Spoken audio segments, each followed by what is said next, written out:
चलिए जानते हैं आज की देश और दुनिया की सिलेक्टेड काम की और महत्वपूर्ण 50 बड़ी खबरों को सिर्फ 10 मिनट में। पर अभी तक आपने इस वीडियो को लाइक नहीं किया है तो लाइक जरूर कर दें। किसान सम्मान निधि की राशि बढ़ाकर 12,000 तक कर सकती है मोदी सरकार। तीसरे कार्यकाल के पहले आम बजट में महिलाओं और युवाओं के लिए भी खास तैयारी। जम्मू कश्मीर में कैप्टन समेत 4 जवान सहित एक पुलिसकर्मी की भी मौत। कश्मीर टाइगर्स ने ली हमले की जिम्मेदारी। सेना का हेलीकॉप्टर से सर्च ऑपरेशन जारी। पिछले 34 दिन में डोडा में 5वीं आतंकी मुठभेड़ की घटना। शहीद कैप्टन बरजेश थापा की मां बोली, बेटे को सीमा पर नहीं भेजेंगे तो देश के लिए कौन लड़ेगा। बड़े एक्शन का संकेत। जम्मू कश्मीर के डोडा में हुए आतंकी हमले और सैनिकों के शहीद होने के बाद रक्षा मंत्री राजनाथ सिंह ने सेना प्रमुख को दी आतंक के खिलाफ कार्रवाई की खुली छूट। जम्मू कश्मीर में पिछले 7 महीनों में 6 आतंकी हमले। कांग्रेस ने मोदी सरकार पर बोला हमला, कहा देश अब जवाब चाहता है, सिर्फ नारों से देश नहीं चला करते मोदी जी। राज्यसभा में भाजपा के पास 86 सीटें और सहयोगी दलों को मिलाकर यानी एनडीए के पास 101 सीटें। सरकार को बिल पास कराने में हो सकती है परेशानी।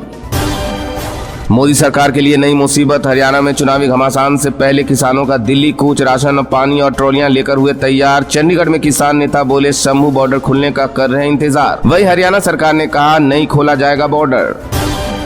मोदी जी आप तो कहते थे कि घर में घुसकर मारेंगे, फिर क्या हुआ। कश्मीर के बाद जम्मू कश्मीर में बढ़ती आतंकी घटना के बीच एआईएमआईएम प्रमुख ओवैसी बोले डोडा में जो कुछ भी हुआ वो बहुत खतरनाक। ना कश्मीरी पंडित वापस बसाए गए और ना ही कोई विकास हुआ। डोडा हमले के बाद दिल्ली सरकार में मंत्री सौरभ भारद्वाज ने केंद्र पर बोला हमला, कहा बीजेपी ने चुनी हुई सरकार में रहकर देख लिया, वहां पर सरकार हटाकर और केंद्रीय शासन लगाकर देख लिया, मगर जम्मू के हालात नहीं सुधरे। भजन लाल सरकार ने बनाया सड़क सुरक्षा का 10 वर्षीय प्लान। ऐसा करने वाला देश का पहला राज्य बना। राजस्थान प्रदेश में 2030 तक सड़क दुर्घटनाओं को 20% कम करने का लक्ष्य रखा गया है। बिना तलाक दूसरी शादी करने पर कपल को मिली अनोखी सजा। सुप्रीम कोर्ट बोला पहले 6 महीने पति तो दूसरे 6 महीने पत्नी जेल में रहेगी।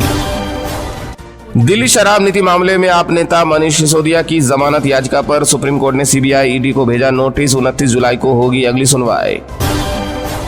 जम्मू के हिंदू गांव आतंकियों के निशाने पर 3 साल में 47 जवान शहीद। कश्मीर में क्या है लश्कर जैश की नई स्ट्रेटेजी।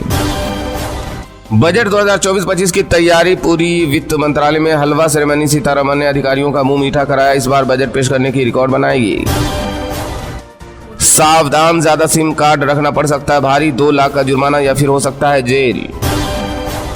बांग्लादेशी पीएम शेख हसीना ने ड्रैगन को दिखाई लाल आंखें। बोली तीस्ता नदी से जुड़े अहम प्रोजेक्ट के लिए चीन $1 बिलियन देने के लिए तैयार, लेकिन हम चाहते हैं ये प्रोजेक्ट भारत करे। बजट से पहले कर्नाटक सरकार ने दिया कर्मचारियों को बड़ा तोहफा। वेतन में 27% से अधिक की बढ़ोतरी करने का किया ऐलान। भाजपा को 2, जेडीयू और हिंदुस्तानी अवाम मोर्चा को 1-1 सीट। बिहार उपचुनाव की 4 विधानसभा सीटों पर एनडीए में डील फाइनल। सार्वजनिक परिसर अधिनियम के तहत 200 पूर्व सांसदों को सरकारी आवास खाली करने का मिला नोटिस। बंगला न छोड़ने पर जबरन कराई जाएगी बेदखली। यूपी में पैतृक संपत्ति के विवाद होंगे खत्म। तहसील कचहरी के चक्कर से मिलेगी मुक्ति। न्यूनतम शुल्क लाने की तैयारी में प्रदेश की योगी सरकार। सुप्रीम कोर्ट को मिले 2 नए जज। राष्ट्रपति द्रौपदी मुर्मू। जम्मू कश्मीर हाई कोर्ट के मुख्य न्यायाधीश कोटेश्वर सिंह और मद्रास हाई कोर्ट के जज और महादेवन की नियुक्ति को दी मंजूरी। असम के सीएम हेमंत विश्व शर्मा बोले राज्य में केवल 8 लोगों के सीए के तहत आए आवेदन। बाहर से आए लोग इसी के तहत अप्लाई करें। कई बंगाली हिंदू फॉरेन ट्रिब्यूनल से जा रहे। यूपी के मुरादाबाद में डिजिटल हाजिरी के विरोध में गरजे शिक्षक। 83 टीचर्स ने दिया इस्तीफा। इसके अलावा प्रदर्शन में पुरानी पेंशन बहाली। 12 द्वितीय शनिवार अवकाश, अर्ध आकस्मिक अवकाश, निःशुल्क चिकित्सा सुविधा देने समेत कई मांगों को उठाया। अब अर्बन नक्सल का होगा खात्मा। महाराष्ट्र की शिंदे सरकार ला रही है नया बिल। ये बिल पास होते ही सरकार के पास किसी भी नक्सल संगठन को गैर कानूनी घोषित करने का अधिकार होगा। पूर्व क्रिकेटर युवराज हरभजन सुरेश रैना ने दिव्यांग की एक्टिंग कर बनाया वीडियो। यूजर्स बोले ये डिसेबल का अपमान। एफआईआर दर्ज। भज्जी ने माफी मांगी। रूस के साथ अपने मजबूत संबंधों का इस्तेमाल करके यूक्रेन युद्ध रुकवाएं भारत। अमेरिका के विदेश विभाग के प्रवक्ता मैथ्यू मिलर ने की भारत से बड़ी अपील। अब भारत बांग्लादेश संयुक्त रूप से करेंगे सीमा की चौकसी। भारत के बीएसएफ और बांग्लादेश के बीजीसी ने लिया बड़ा फैसला। यूपी में सीएम योगी के निर्देश के बाद पुलिस के तर्ज पर होगी होमगार्ड स्वयंसेवकों की भर्ती। सिपाही भर्ती की तरह ही होगी लिखित परीक्षा। सुप्रीम कोर्ट ने अडानी हिंडनबर्ग मामले में रिव्यू पिटीशन की खारिज। गुरु पर लगे स्टॉक प्राइस मैनिपुलेशन की जांच। एसआईटी सीबीआई को ट्रांसफर करने से किया था इनकार। ग्लेशियर पर मंदिर देवी कुंड को बना डाला स्विमिंग पूल। उत्तराखंड के बागेश्वर में बाबा चैतन्य आकाश ने मां भगवती के नाम पर किया झोल का। देवी भगवती सपने में आई थी और पहाड़ों पर मंदिर बनाने का आदेश दिया था। अंबानी परिवार ने अपने कर्मचारियों के लिए रखा भव्य रिसेप्शन। इस दौरान कोविड से उबरकर अभिनेता अक्षय कुमार वाइफ संग पहुंचे। आरपीएससी में 45 पदों पर और बिहार बिजली विभाग में 2610 पदों पर निकली बम्पर वैकेंसी। वहीं भारतीय डाक विभाग में 44,228 पदों पर नौकरी पाने का सुनहरा मौका। महाराष्ट्र में विधानसभा चुनाव की तैयारी में जुटी बीजेपी पार्टी प्रदेश अध्यक्ष बावनकुले बोले, महायुति के गठबंधन में बड़े भाई की भूमिका में रहेगी भाजपा।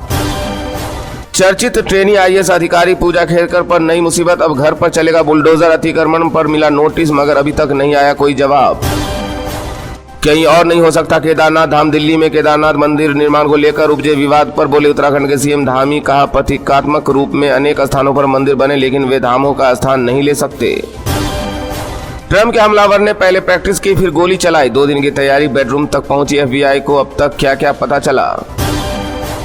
आकाशीय बिजली गिरने से 3 बच्चों की मौत। भोपाल इंदौर में तेज बारिश, शाजापुर में गांव का संपर्क टूटा। उज्जैन में सड़कों पर 1.5 फीट पानी भरा। चीन और रूस का संयुक्त नौसैनिक अभ्यास, नाटो के खिलाफ प्रशांत सागर में एक साथ भरी हुंकार। भगवान के भंडार से सोने की चोरी। ज्योतिष पीठ के शंकराचार्य स्वामी एवी मुक्तानेश्वर नंद ने केदारनाथ धाम में 228 किलो सोने का घोटाला होने का लगाया आरोप। टेक कंपनी बायजूस के खिलाफ शुरू होगी दिवालिया कार्रवाई। एनसीएलटी ने स्वीकार की बीसीसीआई की याचिका, कंपनी ने नहीं चुकाया 158 करोड़। लोकसभा चुनाव में मिली हार के बाद एक्शन में बसपा सुप्रीमो मायावती। कानपुर, चित्रकूट और झांसी मंडल के मुख्य सेक्टर इंचार्ज को हटाया। दूसरे दलों की आए नेता ने पहुंचाए नुकसान। उत्तराखंड उपचुनाव में बीजेपी के हार पर प्रदेश अध्यक्ष महेंद्र भट्ट का बड़ा बयान, बोले टिकट देने के फैसले का विश्लेषण करने की जरूरत और यदि कोई गलती हुई तो उसे सुधारा जाएगा। अडानी ग्रुप जल्द ही जेपी सीमेंट का कर सकता है अधिग्रहण। कंपनी के शिष्ट को खरीदने के प्लान पर पहले से ही काम कर रहा है ग्रुप। डोनाल्ड ट्रंप कान पर पट्टी बांधकर पार्टी कन्वेंशन में पहुंचे। हमले के बाद रिपब्लिकन पार्टी ने चुना राष्ट्रपति उम्मीदवार। इस दौरान वी लव ट्रंप के लगे नारे। गुजरात में चांदीपुरा वायरस से अब तक 8 बच्चों की मौत। राजस्थान में खतरनाक वायरस ने दी दस्तक, 1 बच्चे की मौत और दूसरा अस्पताल में भर्ती। चिकित्सा विभाग में मचा हड़कंप। डॉक्टर बोले मच्छरों से फैलती है फीवर, फ्लू के बाद दिमाग में सूजन होती है। दिल्ली, पंजाब और बंगाल ने पीएम श्री योजना को किया खारिज। केंद्र सरकार ने पिछले वित्तीय वर्ष की 2 तिमाही का रोका फंड, यानी इन 3 राज्यों को अक्टूबर, दिसंबर और जनवरी मार्च के लिए कोई किस्त नहीं मिली। हरियाणा में पिछड़े वर्गों का आरक्षण छीनकर मुस्लिमों को नहीं देने दूंगा। केंद्रीय गृह मंत्री अमित शाह बोले, कांग्रेस ने कर्नाटक में पिछड़े वर्ग का रिजर्वेशन छीनकर मुसलमानों को देने का काम किया। अगर हरियाणा में कांग्रेस आ गई तो यहाँ भी पिछड़े वर्गों का आरक्षण छीनकर मुस्लिमों को दे देगी। घर बैठे अपग्रेड कराएं सिम। बनारस में पिछले 7 दिनों में 2972 लोगों ने बीएसएनएल में किया पोर्ट। नया सिम भी ले रहे हैं लोग। शराब के शौकीन लोगों के लिए अच्छी खबर, दारू खरीदने के लिए अब ठेके के सामने लंबी लाइनों में लगना नहीं पड़ेगा। स्विगी, बिग बास्केट और जोमेटो जैसे प्लेटफॉर्म जल्द बियर, वाइन और लीकर जैसे कम अल्कोहल वाले ड्रिंक की होम डिलीवरी कर सकते हैं शुरू।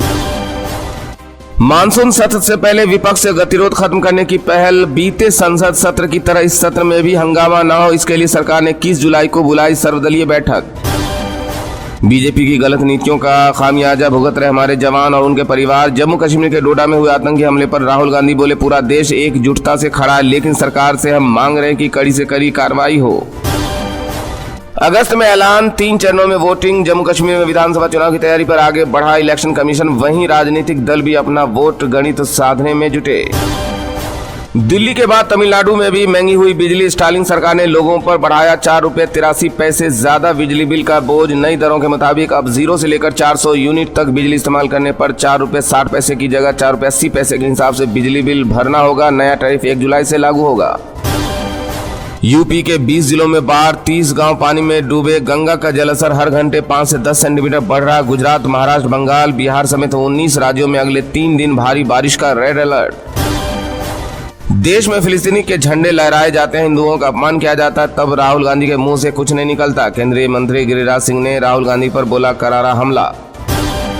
दिल्ली में नए केदारनाथ मंदिर को लेकर उत्तराखंड में विरोध प्रदर्शन हुआ तेज। कांग्रेस ने नाम पर जताई आपत्ति, बैकफुट पर आई बीजेपी। 3 साल बाद फिर संयुक्त राष्ट्र महासभा की बैठक को संबोधित कर सकते हैं पीएम मोदी। न्यूयॉर्क में 26 सितंबर को होगा कार्यक्रम। यूएन महासभा के अध्यक्ष डेनिस फ्रांसिस के कार्यालय ने दी जानकारी। हालांकि अभी सूची में फेरबदल हो सकता है। सोने की कीमत में आई तेजी, चांदी में गिरावट, 10 ग्राम गोल्ड 73,131 पर पहुंचा, वहीं 1 किलो चांदी 91,802 रुपये पर आई।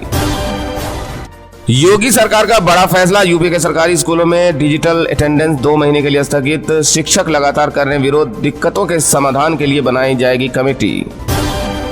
महाकुंभ 2025 से पहले अखिल भारतीय अखाड़ा परिषद ने गोपनीय जांच में गड़बड़ी पाए जाने के बाद 13 संतों को अखाड़े से किया निष्कासित, इनमें कुछ महामंडलेश्वर भी शामिल। दिल्ली के पेट्रोल पंपों पर शुल्क बढ़ोतरी की मांग को लेकर पीयूसी केंद्रों की अनिश्चितकालीन हड़ताल, वाहन चालकों की बड़ी परेशानी। चलिए अब जानते हैं जो आम आदमी के काम की और फायदेमंद खबरें उनको विस्तार से। पर इससे पहले अभी तक आपने इस वीडियो को लाइक नहीं किया है तो लाइक जरूर कर दें। किसान सम्मान निधि की राशि बढ़ाकर 12,000 तक कर सकती है मोदी सरकार। 3.0 के पहले आम बजट में महिलाओं और युवाओं के लिए भी खासी तैयारी। जी हां, मोदी सरकार 3.0 के पहले आम बजट से सभी वर्ग के लोगों को खासी उम्मीदें हैं। निम्न और मध्य वर्ग को सरकार महत्वाकांक्षी योजनाओं के जरिए विशेष लाभ दे सकती है। नौकरी पेशा लोगों के लिए भी आयकर छूट सीमा बढ़ाए जाने और स्लैब में परिवर्तन किए जाने की चर्चा है। बदले हुए समीकरणों के बीच सरकार के लिए ये बजट सहयोगी दलों की अपने राज्यों की मांग के चलते चुनौतियों से भरा भी है। केंद्र सरकार पर हर वर्ग की झोली में कुछ न कुछ डालने का दबाव है। चूंकि इस वर्ष के अंत तक झारखंड, महाराष्ट्र, हरियाणा और जम्मू कश्मीर में चुनाव सामने है, ऐसे में बजट पर इन राज्यों के लोगों की भी उम्मीदें टिकी हुई है। राजनीतिक रूप से सरकार को मतदाता को साधने की भी कवायद करनी पड़ रही है, इसलिए 23 जुलाई को आम बजट में कुछ बड़ी घोषणाएं हो सकती है। किसे क्या मिलने की उम्मीद है? नौकरी पेशा को कयास लगाया जा रहा है कि सरकार आयकर छूट सीमा में बदलाव करेगी, इससे मध्य वर्ग और नौकरी पेशा लोगों को खासा लाभ होगा। साथ ही न्यू पेंशन स्कीम को ज्यादा आकर्षक बनाया जा सकता है, जिसको लेकर अभी तक सरकारी कर्मचारी नाखुश है। किसानों के लिए सरकार किसान सम्मान निधि सालाना 6,000 से बढ़ाकर 10 से 12,000 कर सकती है। कृषि उत्पादों पर जीएसटी की दरों को कम करने का फैसला भी हो सकता है। मजदूरों के लिए मनरेगा के तहत मजदूर दिवस को 100 से बढ़ाकर 150 दिन किया जा सकता है। मनरेगा मजदूरों को कृषि क्षेत्र के साथ जोड़ने का फैसला भी लिया जा सकता है। युवाओं को सरकार के ऊपर से ज्यादा दबाव रोजगार के अवसर पैदा करने का है, इसलिए स्किल डेवलपमेंट और रोजगार पैदा करने वाले क्षेत्रों का बजट आवंटन बढ़ाने की संभावना है। अग्निवीर जैसी योजनाओं में भी सैनिकों को ज्यादा वित्तीय लाभ देने का ऐलान किया जा सकता है। महिलाओं की बेहतरी के लिए रसोई गैस से लेकर स्वास्थ्य सेवाओं के लिए सब्सिडी दिया जा सकता है। महिलाओं को टैक्स छूट देने पर भी सरकार विचार कर सकती है। ये छूट काफी अलग हो सकती है और मैरिज, रोजगार की स्थिति और माता पिता की जिम्मेदारियों जैसे कारकों पर निर्भर हो सकते हैं। बड़े एक्शन का संकेत, जम्मू कश्मीर के डोडा में हुए आतंकी हमले और सैनिकों के शहीद होने के बाद रक्षा मंत्री राजनाथ सिंह ने सेना प्रमुख को दी आतंक के खिलाफ कार्रवाई की खुली छूट। जी हां, जम्मू कश्मीर के डोडा में सेना और आतंकियों के बीच बड़ी मुठभेड़ में सेना के अधिकारी समेत 4 जवान शहीद हो गए। हाल ही में कठुआ में हुए आतंकी हमले में भी सेना के 5 जवान शहीद हुए थे।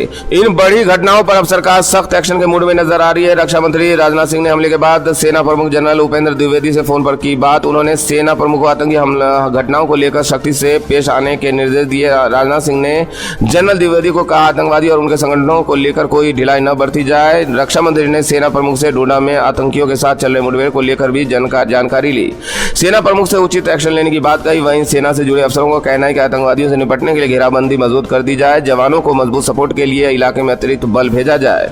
सर्च ऑपरेशन और मुठभेड़ अभी जारी है। वहीं कांग्रेस महासचिव प्रियंका गांधी ने शहीद हुए जवानों के परिजनों के प्रति संवेदना जताई और कहा कि हम सभी सर्वोच्च बलिदान देने वाले बहादुर जवानों और उनके परिवारों के सदैव ऋणी रहेंगे। प्रियंका ने कहा जवानों की शहादत पर पूरा देश दुखी है और एकजुटता से आतंकवाद के खिलाफ खड़ा है।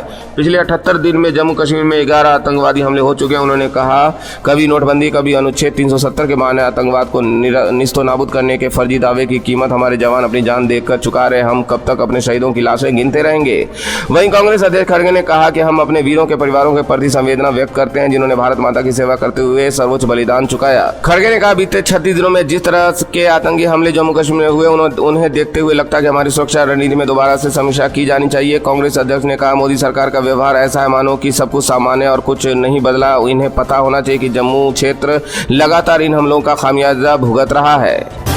हरियाणा में चुनावी घमासान से पहले किसानों का दिल्ली कूच का ऐलान, राशन पानी और टोलियां लेकर हुए तैयार। चंडीगढ़ में किसान नेता बोले शंभू बॉर्डर खोलने का कर रहे हैं इंतजार। वहीं हरियाणा सरकार ने कहा नहीं खोला जाएगा बॉर्डर। जी हां, क्या देश में एक बार फिर 2020 जैसा किसान आंदोलन देखने को मिल सकता है? क्या एक बार फिर हरियाणा और पंजाब के किसान दिल्ली की तरफ कूच कर सकते हैं? अगर आप उस शंभू बॉर्डर और खनौरी बॉर्डर के साथ ही हरियाणा और पंजाब के कई जिलों में किसान संगठनों की सक्रियता को देखेंगे तो आपको लगेगा कि हाँ जरूर एक बार फिर किसान अपनी मांगों को लेकर दिल्ली की ओर बढ़ सकते सकते हैं। किसानों का कहना है कि जब तक केंद्र सरकार एमएसपी को लेकर कानून नहीं बनाती तब तक वे सरकार के खिलाफ आंदोलन करते रहेंगे। इसी बीच हरियाणा पंजाब के बीच समूह बॉर्डर पर डटे किसानों ने दिल्ली कूच का ऐलान कर दिया। चंडीगढ़ में मीटिंग के बाद किसान नेता जगजीत डड्डेवाले ने कहा कि समूह बॉर्डर खुलते किसान दिल्ली कूच करेंगे। हमें सिर्फ सामान इकट्ठा करने में समय लगेगा, उसके बाद हम दिल्ली की तरफ रवाना हो जाएंगे। किसान नेता डड्डेवाला ने कहा कि हमारी प्रायोरिटी दिल्ली जाने और दूसरे प्रायोरिटी रामलीला मैदान है। हमारी कोई और मंशा नहीं है। सरकार हमें जहां भी रोकती है वो सरकार की जिम्मेदारी होगी। उन्होंने कहा हमारा आंदोलन उतनी देर तक जारी रहेगा जब तक सरकार हमारे साथ किए वादे पूरे नहीं करती। ये हमारी डिमांड नहीं, सरकार की तरफ से किए गए वादे हैं। 15 सितंबर को बहुत बड़ी महापंचायत जींद के पास होगी। इसके अलावा एक महापंचायत अंबाला के पास की जाएगी। वहीं 15 अगस्त को ट्रैक्टर मार्च निकालने की भी योजना है। वहीं हरियाणा में जल्द होने वाले विधानसभा चुनाव से पहले किसानों के तीखे तेवरों से निश्चित रूप से राज्य की नायब सरकार परेशान है और वो किसानों के संभावित बड़े आंदोलन से निपटने की तैयारी कर रही है। मामलों को लेकर हरियाणा सरकार सुप्रीम कोर्ट चली गई। सरकार अब सुप्रीम कोर्ट के फैसले का इंतजार कर रही है।